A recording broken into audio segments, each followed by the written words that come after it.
திரு பாலச்சந்திரன், இப்ப விஜய் அவர்களுடைய டி.கே. சிவகுமார் அவர்களுடைய சந்திப்பினுடைய விளைவுகள் என்னவா இருக்கும்னு நினைக்கிறீங்க? சட்ட ரீதியாவோ இல்ல நட்புறவாவோ எப்படி அமையும்னு நம்ம பார்க்கலாம். இல்ல, டாக்டர் ஆர்த்தி வந்து கரெக்டா சொல்லிட்டாங்க. அதுக்கு மேல சொல்றதுக்கு ஒண்ணும் இல்ல. இவருடைய அதிர்ஷ்டத்தின் காரணமாக ஒரு பெருமழை பெய்து விட்டால் பிரச்சனை கொஞ்சம் தீரும். இன்னைக்கு தண்ணியே இல்லையே, எங்க இருந்து அவர் தண்ணி கொடுப்பாரு?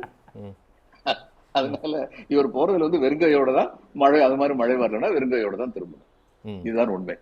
அதுல காவு கொடுக்கப்படுவது விஜய் மட்டுமல்ல, தமிழக மக்களின் நலனும் சேர்ந்துதான். சரி, இந்த விவகாரத்துல தமிழ்நாட்டு அரசியல் கட்சிகள் ஒரு அழுத்தத்தை தாவேகாவுக்கு கொடுக்குறாங்க. தாவேகா இதை தனித்து ஹேண்டில் பண்ணும் அப்படின்னு நீங்க நினைக்கிறீங்களா, இல்ல வேற என்ன விதமான நகர்வு அரசியல் கட்சிகள்? தாவேகா தனித்து ஹேண்டில் பண்ணணும்னு நினைக்கிறாங்க.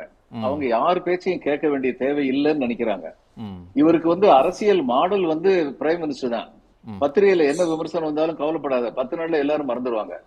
அதுதான் பிரதம மந்திரி பண்ணிட்டு இருக்காரு, அதே தான் இவரும் பண்ணிட்டு இருக்காரு.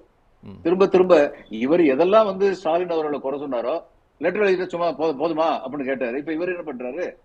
லாக்அப் ஸ்டேஜ் டெத் வந்து நீங்க தானே போலீஸை கையில வச்சிருக்கீங்க, என்ன பண்ணீங்கன்னு கேட்டாரு. ஸ்டாலின் ரெஸ்பாண்டட். ஒவ்வொரு காவல்துறை மரணத்துக்கும் லாக்அப் பண்ணதுக்கும் ஹி ரெஸ்பாண்டட். இவர் அந்த ரெஸ்பான்ஸ் கூட இல்லையே. அதெல்லாம் ரொம்ப எதேச்சியாதிகாரமா தான் இருக்கிறாரு. அதான் சல்லியை சொன்னாங்க, தம்பி தமிழரசு மாதிரி யாராவது அட்வைசரா போனா நல்லா தான் இருக்கும். இல்லையே, நீங்களும் போட்டீங்க ஒரு கோடு, கருப்பு கோட்டு வெள்ளை சட்டையெல்லாம் போட்டிருக்காங்க. இது நீல கோட்டுங்க. சரி.